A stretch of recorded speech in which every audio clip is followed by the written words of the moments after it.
हर एक अपने सुख के लिए जीता है और जिसमें उसको सुख लगता है वही काम करता है, वरना वो काम करता नहीं है। सगे से सगे रिश्ते होते हैं, उनके साथ निभाता तभी है जब उसमें उसको सुख मिलता है। अगर उसको सुख नहीं मिलता है तो उसमें भी वो निभाना छोड़ देता है, नाता अपना तोड़ देता है। तो संसार के नाते तो बनते हैं और टूटते हैं, सदा नहीं रहते हैं। लेकिन एक ईश्वर के साथ हमारा ऐसा नाता है जो हमारा सदा रहता है।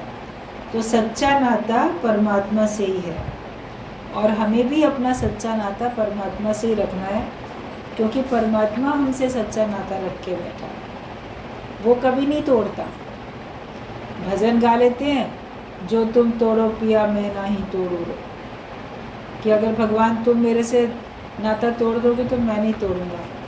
हकीकत में भगवान नहीं तोड़ते नाता हमसे, हम ही उनसे तोड़ देते हैं। हम माया के बन जाते हैं, हम कुछ और अपने जीवन में प्राथमिकता किसी और चीज़ को दे देते हैं, भगवान को सेकेंडरी कर देते हैं। तो नाता तो हम ही नहीं तोड़ा, भगवान ने थोड़ी तोड़ा। गुरु हमारा टूटा हुआ नाता फिर से भगवान से जुड़वाता है। तो सच्चा नाता तो हमारा परमात्मा से। अभी भी देखो ऐसे बात चल रही थी गोवर्धन की, तो स्थूल रूप से भी अगर देखो तो भगवान ने भ्रम संशय दूर किए ना। वो लोग इंद्र की पूजा करने के लिए जा रहे थे, तो भगवान ने कहा कि ये जो गोवर्धन पर्वत है, करनी पूजा तो इसकी करो, क्योंकि इससे हमारे सब हमको जड़ी बूटियाँ पेड़ सब हमको मिल रहा है। सब गाय बछड़े सब इसी में घास चर रहे हैं, इस पे जाके। ऐसे वो छोटा सा पर्वत था, तो इससे तो हमें मिल भी रहा है। तो भगवान तो हमको किससे क्या मिल रहा है उस पर दृष्टि डलवाते हैं पहले, वरना मिलता रहता है, हमको पता ही नहीं रहता हमको किससे क्या चीज़ मिल रही है। ले भी रहे हैं मगर हमें उसकी तरफ ध्यान नहीं है, एहसास नहीं है कि कोई जाने अनजाने हमको कितना कुछ दे रहा है, कितनी हमारी मदद कर रहा है। तो ये हमें ध्यान ही नहीं होता। तो भगवान ने ध्यान दिलवाया और फिर इंद्र को तो क्रोध आया, क्योंकि मेरी पूजा अगर नहीं करोगे तो मैं तो पूरा जलमग्न कर दूंगा, इतनी या तो बारिश इतनी करा दूंगा। तो भगवान ने तो वो गोवर्धन पर्वत अपनी एक छोटी सी उंगली पे पूरा उठा लिया और सबको कहा इसी के नीचे आके सब शरण ले लो, क्योंकि वो तो ऊंचाई की तरफ था, इसमें पानी नहीं भरेगा, उसके नीचे तो बरसात नहीं आएगी। इतनी बड़ी सब दो छतरी लग गई एक तरीके से पूरे पहाड़ की। और आखिरकार क्या हुआ, इंद्र को तो हार माननी पड़ी, कहानी तो सबको पता है। एक अर्थ गुरु जी बताते थे कि दुखों का पहाड़ भगवान तुम्हारा उठा लेता है और तुमको अपनी शरण में ले लेता है, और वो भी अपनी एक छोटी सी उंगली पे उठा लेता है। मतलब कि उसको उठाने में कोई मेहनत भी नहीं करनी पड़ती। जैसे आपको अपने दुखों को उठाने में, मुकाबला करने में या सहने में मेहनत करनी पड़ेगी, लेकिन भगवान को कोई मेहनत नहीं करनी पड़ती। उसके लिए तो पर्वत राई के बराबर हो जाता है। अभी आपके हाथ में छोटी सी आपकी जो उंगली है, सबसे छोटी उंगली, उस पर अगर एक राई का दाना लगा हो, चिपका हो, तो आपको पता ही नहीं चलेगा राई है भी इस पर। इतना हल्का होता है राई का दाना, सबको आप लोग को पता है। कभी आपने उसको धोया होगा तो आपके हाथ में ऐसे गीला है तो चिपक गया कोई दाना, कोई कहेगा या आप देखोगे तब आपको पता चलेगा, वरना आपको तो उसका भार कोई पता ही नहीं चलता। छोटी सी उंगली पे राई का दाना, आपको क्या पता चल रहा है। तो गुरु हमको इतना शक्तिशाली बना देते हैं कि हमारे लिए सारे दुख कष्ट एक राई के दाने के बराबर हो जाते हैं। पर्वत को राई कर देता है, वरना हर एक कोई कहता है मेरे ऊपर ना दुखों का पहाड़ टूट गया, बहुत दुख मिल गए, भगवान ने बड़े दुख दे दिए, सहना मुश्किल है। मगर फिर आप बोलोगे दुख है कहाँ, है ही नहीं दुख। औरों को लगता होगा, हमें तो लगता ही नहीं है। कोई बताएगा देखो देखो ये राई का दाना तुम्हारे हाथ पे चिपका है, तब आपका ध्यान जा रहा है, तो कोई बोलेगा अरे देखो तुम्हारे जीवन में ये दुख है, तब तुम्हारा ध्यान जा रहा है, फिर भी आप बोलोगे हमें तो लगते ही नहीं ये भी कोई दुख होते हैं क्या। ये तो पार्ट ऑफ लाइफ है, ये तो एक जीवन का एक हिस्सा है, उतार चढ़ाव है, हिसाब किताब है। तो दुख ज्ञानी को कभी दुखी करके नहीं जाते हैं। और बाकी तो जो बताया, भगवान का एक नाम गोपाल है, फिर इधर गोवर्धन। तो संस्कृत में गो शब्द के अर्थ, उसके भी धातु, उसके अर्थ कई बताए जाते हैं। तो इंद्रियों के लिए भी गो शब्द का इस्तेमाल होता है। तो भगवान जैसे पालना करते हैं, एक तो गाय के लिए पालना की, तो गोपाल नाम की गायों की पालना कर रहे हैं, लेकिन वो हमारी इंद्रियों को भी की पालना करते हैं। मतलब जो भगवान की शरण में आता है उसकी इंद्रियां सही दिशा में जाती हैं, अंतर्मुखता की ओर जाती है, भगवान की ओर जाती है। कर सकल द्वार बंद समाधि लगा के दे, आपकी बहिर्मुखी प्रवृत्ति नहीं होती, आपकी अंतर्मुखी प्रवृत्ति हो जाती है। और जैसे वो हमको ऊंचा उठा देता है, हमारी इंद्रियों के द्वारा हमारी उन्नति कराता है। ये जो तेरे तन मन प्राण हैं, ये तो प्रभु मिलन का सामान। अपनी इन्हीं इंद्रियों की सहायता से हम परमात्मा को प्राप्त करते हैं, हम आध्यात्म के क्षेत्र में उन्नति करते हैं। तो ये है कि भगवान हमको इतना ऊंचा उठा रहा है। आप सत्संग में आए, भगवान का नाम आपके ऊपर पड़ गया, तो आपकी आध्यात्मिक उन्नति हुई, लोगों की दृष्टि में भी आप ऊंचे उठ गए, लोगों की दृष्टि में भी आप महान हो गए। और सचमुच में महानता प्राप्त होती है, केवल किसी की नज़र में ऐसे ही झूठे झूठे नहीं कोई आ जाता है, लेकिन वास्तव में वो महसूस करता है कि अब मैं कितना उपराम हूँ, मोह ममता से, विषय विकारों से, माया से, कर्मों से, हर बात से मैं कितना ऊंचा उठ चुका हूँ। तो ये भगवान हमारी उन्नति करते रहते हैं। और जड़ चेतन हर एक को भगवान समझ के हम में सब में पूजनीयता का भाव आ जाना चाहिए, सबकी हम पूजा कर सकें। कोई द्वैत के कर्म करने के लिए नहीं बोला भगवान ने कि तुम द्वैत के कर्म करो, ज्ञान तो अद्वैत आत्मा में टिकाने का है, लेकिन आदर मान सम्मान तो सबका हो। आपका भी तो उसके प्रति भी कृतज्ञता अपनी प्रकट करो, कृतज्ञ तो नहीं बनो कम से कम। इसके लिए होता है कि आप समय समय पे, कभी पर्वत की, पहाड़ की पूजा हो रही है, कभी नदियों की पूजा होती है, तो कभी पेड़ों की पूजा होती है, कभी आप चांद की पूजा करते हो, कभी सूर्य की पूजा करते हो, धरती की हो रही है। क्यों? क्योंकि उन सब से हमें समय समय पे बहुत कुछ मिल रहा है, रोज़ ही मिल रहा है। तो हमें कभी तो उनकी कृतज्ञता जतानी चाहिए, या कृतज्ञता का अनुभव अपने अंदर महसूस करना चाहिए ना, फील तो करो। वरना तो मनुष्य लेता भी रहता है हर एक से, चांद भी देता है, सूरज भी देता है, पेड़ पौधे, पानी, नदियाँ सब तो दे रहे हैं, लेकिन हम उसमें से कभी भी शुक्रगुजारी नहीं हमारे अंदर आती, हम शुक्रगुजार नहीं हो पाते। तो तरह तरह के अलग अलग प्रकार के आयोजन होते हैं पूजा के, अलग अलग प्रकार की पूजा में अलग अलग प्रकार की पूजन विधि पद्धतियाँ होती हैं। तो ये सब जैसे थैंक्स पे करने के लिए होता है। श्राद्ध होते हैं तो अपने जो चले गए पूर्वज, उनके लिए भी मान सम्मान के लिए होता है, श्रद्धा भाव से होता है कि हम थैंक्स पे करें कि उनके परिवार में हम हैं और उन्होंने पता नहीं कितना कितना हमारे लिए जाने अनजाने में हमारे लिए किया। तो ये सब कृतज्ञता के लिए ही होता है जो भी पूजा पाठ होती है। और दूसरी बात ये है कि आपका आपस में मेल मिलाप होता है, आपस का प्रेम बढ़ता है, एक अंदर में उत्साह उमंग रहती है। आप किसी न किसी बहाने भगवान से कनेक्ट रहते हो, जुड़े रहते हो भगवान से किसी न किसी बहाने से। तो हमारा मन भगवान में लगा रहे, हम आपस में प्रेम रखें, इसलिए ये सारे आयोजन हैं। चेंज होता है तो मन को खुशी भी मिलती है, मनोरंजन भी साथ में हो जाता है, सभी कुछ है। तो इसके लिए सब पूजा पाठ है, इसमें बहुत मिक्स करके सारी चीज़ें बना देते हैं। मतलब सब मिलजुल के रहो, प्यार से रहो, मिलजुल के रहो। सारी सब्जियां, तरह तरह की मौसम की सब्जियां काट के एक साथ छौंक के एक साथ बना देंगे कि हमको सबको एक मेल मिलाप से रहना है। तो सच्चा नाता तो हमारा परमात्मा से ही है और परमात्मा से ही नाता हमको रखना है।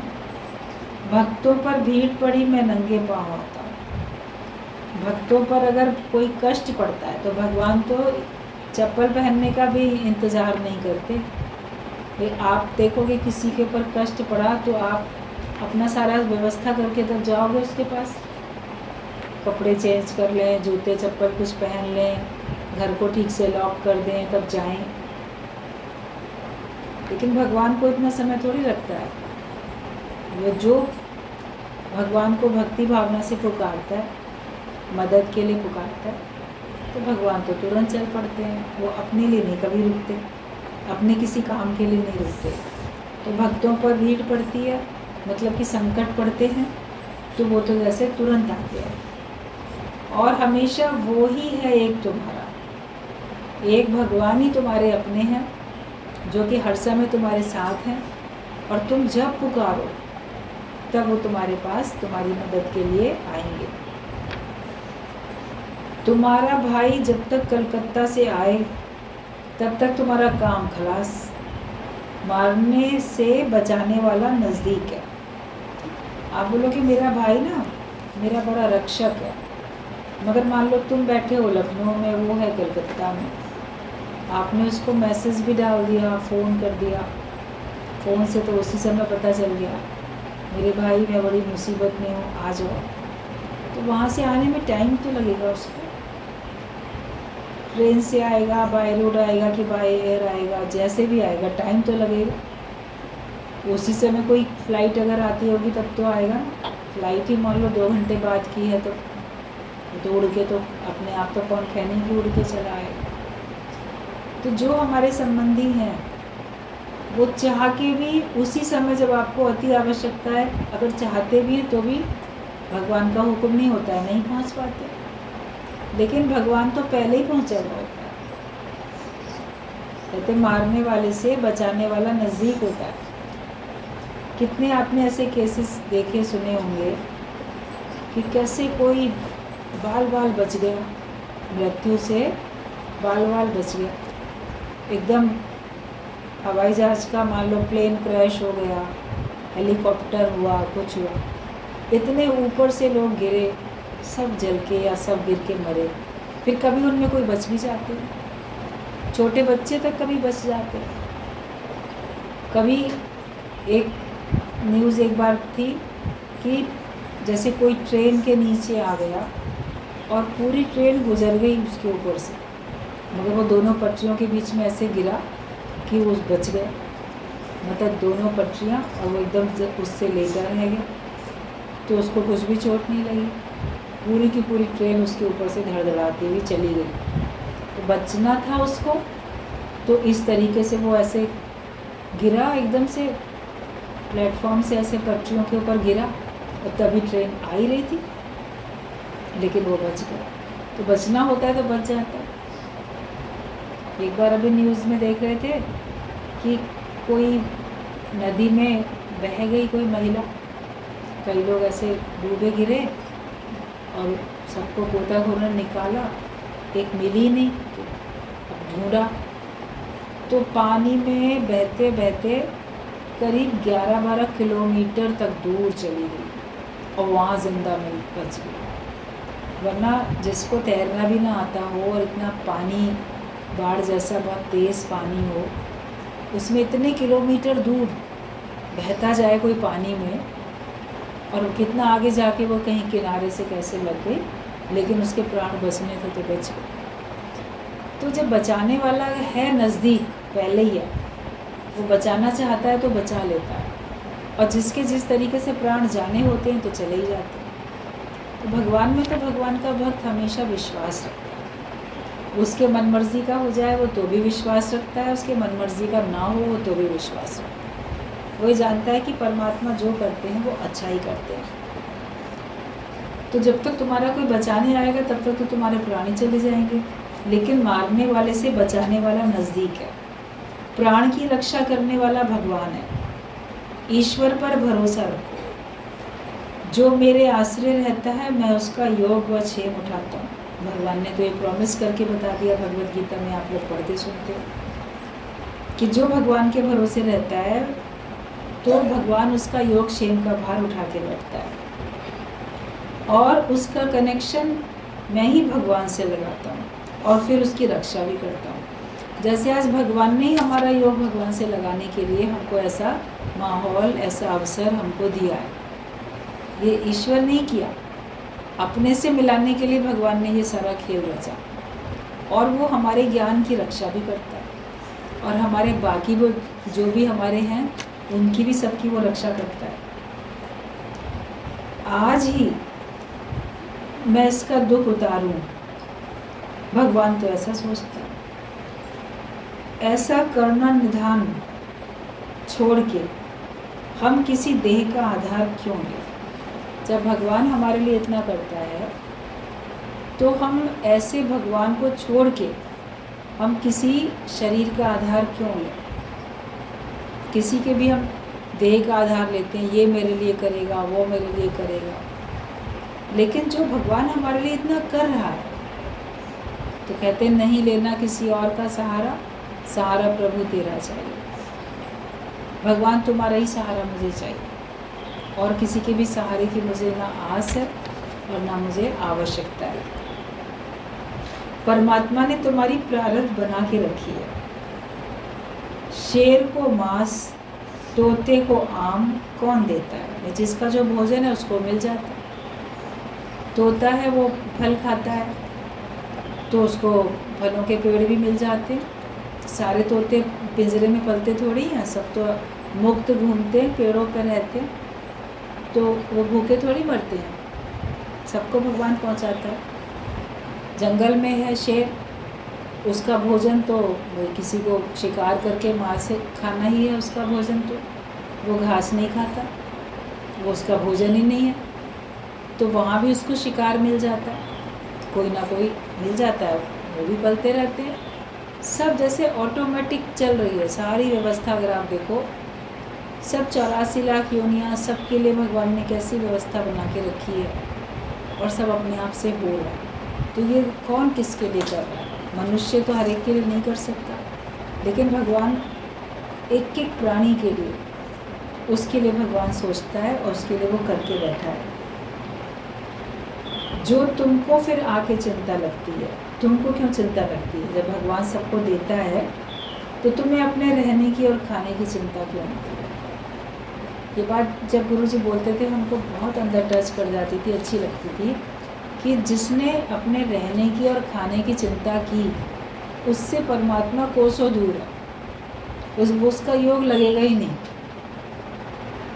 तो जैसी ये बात सुनी, पहली बार जब सुनी तभी पक्का कर लिया कि सही बात है, हम लोग योग लगाने के लिए आए हैं, और अगर हम अपने, मैं आगे चल के कहाँ रहूँगा, मैं क्या खाऊँगा, कहाँ से खाएंगे, तो ये बात अगर हम सोच रहे हैं इसका मतलब हमारा योग लगेगा नहीं। बोले हम क्यों सोचें? भगवान ने हमको जन्म दिया है, उसने जब तक का जीवन रखा है तो वो भगवान व्यवस्था करेंगे हमको कहाँ रहना है, हमको क्या खाना है, और जो देवे सो खावा। जो भगवान तुम दोगे वो हम प्यार से स्वीकार कर लेंगे।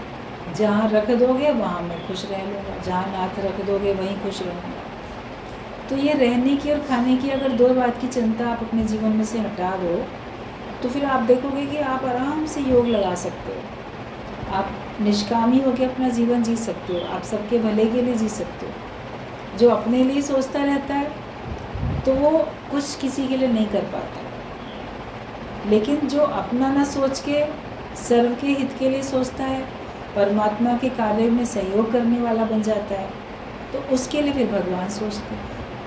एक है आप अपने लिए स्वयं सोच रहे हो, दूसरी स्थिति है भगवान आपके लिए सोच रहे हैं, तो दोनों में से बेहतर क्या है? आप देखोगे अगर भगवान तुम्हारे लिए सोच रहे हैं वो तुम्हारे लिए ज़्यादा अच्छा है, और तुम अपने लिए सोचते हो तो हो सकता है वो तुम अपने लिए कम भी सोचते हो। भगवान उससे ज़्यादा अच्छा तुम्हारे लिए तुम्हारा जीवन बनाने की सोचता है। तो भगवान पर ही छोड़ के सबको बैठना है। तो तुमको क्यों चिंता लगती है? जल में जीव उपाया तिना भी रोजी दे। जो पानी के अंदर भी जीव हैं उनको भी भगवान खाना दे रहा है, सभी को दे रहा है। एक ही दाता राम है। तुम मूर्ख हो जो तुम सोचते हो कि कोई और देने वाला है। तुम ये जान लो कि भगवान ही सारे संसार को भगवान ही खिला रहा है। ये तुम जान के बैठो कि सारे संसार को भगवान ही खिलाता है। परमात्मा सारी दुनिया को देता है। तुम भविष्य की चिंता बेकार करते रहते हो, अपने फ्यूचर की चिंता करते हो तो बेकार करते हो। तो भगवान ही सबके लिए सोच के पहले से ही बैठा है। अनाथ, विधवा, पत्थर के अंदर का कीड़ा भी भोजन खाता है। बाकी तुमको क्या भगवान नहीं देगा? अनाथालय में जाके देखो, जो बच्चे बिल्कुल अनाथ हो गए, जिनके माता पिता दुनिया से चले गए, या जिनके माता पिता का पता ही नहीं, या कहीं भटक गए, खो गए, बिछड़ गए, उनका समझ में नहीं, इतने छोटे हैं, बता नहीं पा रहे अपने परिवार का, तो सब उन बच्चों को अनाथालय में रख देते हैं। तो वहाँ भी भगवान उनको खाना दे ही रहा है। उनकी प्रारब्ध है, जैसा भी उनको मिल रहा है, लेकिन खाना तो वहाँ भी मिल रहा है। जेल में कोई कैदी है, खाना उसको वहाँ भी मिल रहा है।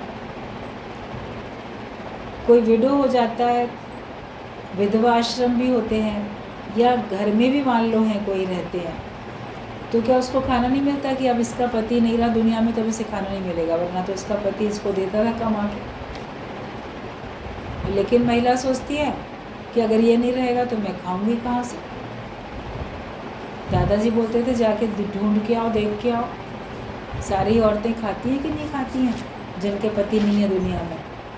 उनको कहीं ना कहीं से तो भगवान देता है, पिता के ज़रिए, पुत्र के ज़रिए, भाई के ज़रिए, या स्वयं कोई नौकरी, कोई काम धंधा कुछ करता है, उसको मिल ही जाता है। हर एक को मिल रहा है, तो तुमको भी मिलेगा। लेकिन तुम भगवान का काम करो। बोलते हैं तुम भगवान का भजन करो, तो तुम्हारे भोजन की व्यवस्था भगवान स्वयं करते हैं। हम भगवान का भजन करें ना, बिल्कुल मन लगा के, एकदम उसमें लीन हो जाए, हमको अपने देह की भी जैसे सुध न रहे, तो हम क्यों चिंता करें? एक पत्थर के अंदर भी अगर कोई कीड़ा है, वहाँ तक भगवान उसको पहुँचा रहे। कभी आप देखो, छोटा सा गड्ढा है, उसमें पानी बरसात का भर गया है, उसमें मच्छर पनप जाते हैं। वहीं पर ही मान लो कोई मेंढक भी है, उसका परिवार है, तो वो उन मच्छरों को खा रहा है। और वो पानी का जो गड्ढा है, उसके ऊपर एक बड़ी सी चट्टान या पत्थर भी मान लो कोई आके ऐसे टिक गया, तो बाहर से दिख भी नहीं रहा है, और उसके नीचे, मिट्टी के उधर नीचे, वहाँ मेंढक का परिवार पल रहा है। तो वहाँ भी तो भगवान पहुँचा रहा है ना उनको। जो जिसका भोजन है वहाँ भी भगवान पहुँचा दे रहा है। तो जो तुम्हारा भोजन है भगवान तुमको पहुँचा रहा है। कभी तुम खुद नौकरी करते हो, खुद बिजनेस, तुम्हारे को तो तुम्हारे द्वारा मिलता है या किसी के भी द्वारा मिलता है, लेकिन देने वाला भगवान। उसने निमित्त किसी को भी बनाया, जरिया कोई भी बन गया, मगर ये हमेशा याद रखो कि देने वाला भगवान। अगर कोई ये सोचे कि देने वाला मैं हूँ या देने वाला फलाना है, तो ये उसकी अज्ञानता है।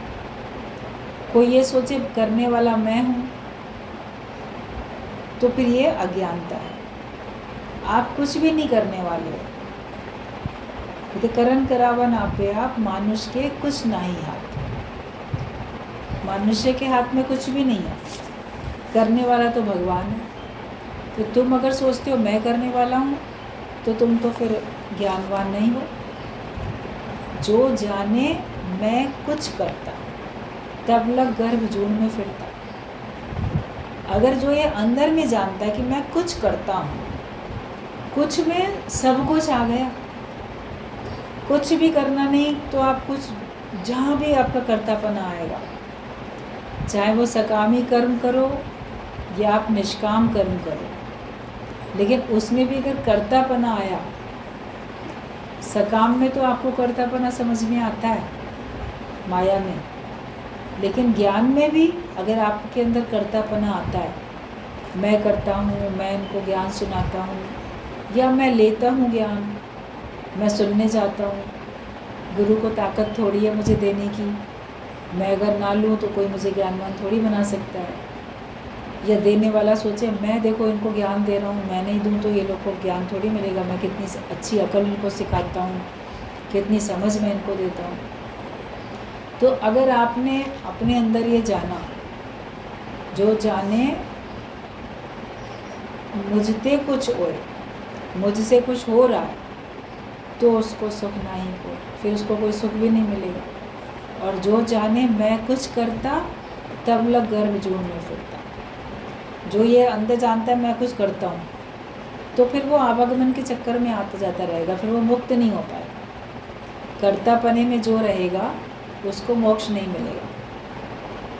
तो ये हमेशा समझो कि भगवान ही करने वाले हैं, उन्होंने हमें निमित्त बनाया है।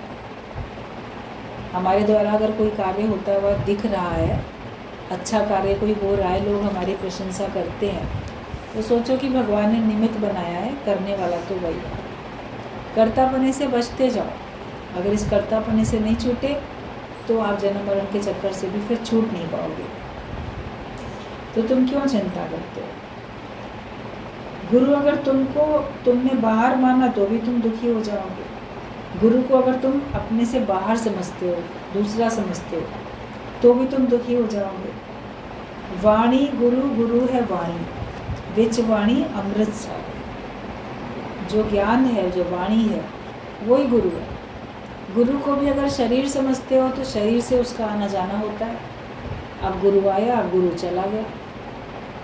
अभी हमारे शहर में था, अभी दूसरे शहर में चला गया। अभी हमारे देश में था, दूसरे देश में चला गया। अभी हमारे लोक में था, अभी परलोक में चला गया। तो आप शरीर मानोगे गुरु को भी, तो भी आप दुखी होते रहोगे। लेकिन वाणी ही तो गुरु होती है। किसी को निमित्त बनाया भगवान ने, उसके द्वारा कोई वाणी भगवान ने बोली और आपने सुनी, तो गुरु तो वाणी है। अगर उस व्यक्ति के द्वारा आपको ये ज्ञान सुनने को ना मिलता तो आप उसको गुरु थोड़ी मान सकते थे। तो एक्चुअली में तो उसके कार्यों के कारण से उसके ऊपर ये पड़ा कि ये गुरु है। लेकिन अगर वो ज्ञान ना देता तो तुम गुरु थोड़ी बोलते।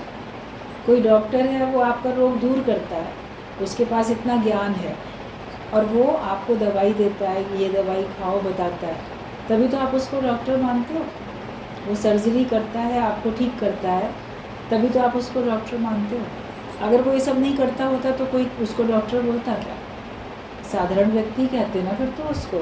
लेकिन जिसके द्वारा जो काम हो रहा है तो वो उसके ऊपर नाम पड़ जाता है। ये डॉक्टर है, ये वकील है, ये इंजीनियर है, ये टीचर है, ये फलाना है, जो करने वाला उस काम के कारण से। बाकी व्यक्ति तो सब एक से होते, लेकिन जो जैसा करता है उसके ऊपर वैसा पड़ता है। तो कोई ज्ञान आपको दे रहा है तो वो गुरु हो जाता है, लेकिन वो वाणी के कारण से गुरु है।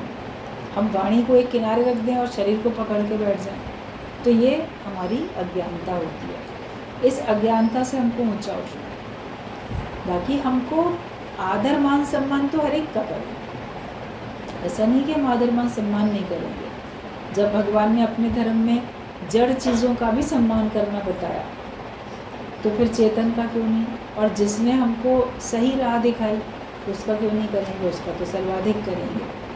लेकिन फिर भी जो लक्ष्य हमारा है, जो सच्चाई है, उसको भी तो देखोगे, भगवान को भी तो समझोगे, उसको पाने का भी तो आप योग लगाने का भी तो प्रयत्न करोगे। तो वाणी है गुरु, गुरु है वाणी, विच वाणी अमृत सारे। वाणी गुरु कहे, सेवक जन माने, तो प्रत्यक्ष गुरु निस्तारे। गुरु अगर वाणी कहता है और जो सेवक हैं वो उसको मानते हैं, तो फिर गुरु तो प्रत्यक्ष आपको तार देता है, वास्तव में आप तर जाते हो। एक जगह नहीं पर हर जगह गुरु है। गुरु जो है वो हर जगह पे है, ये नहीं बोलो यहाँ है और वहाँ नहीं है, लेकिन वो वाणी के रूप में हर जगह पे है। बेगमपुर वासी है, उसके अंदर कोई गम नहीं है, और बोलो वो बेगमपुर वासी है। तो जहाँ वो निवास करता है हमको भी वहीं जाना है, अगर हमको उसको पाना है तो।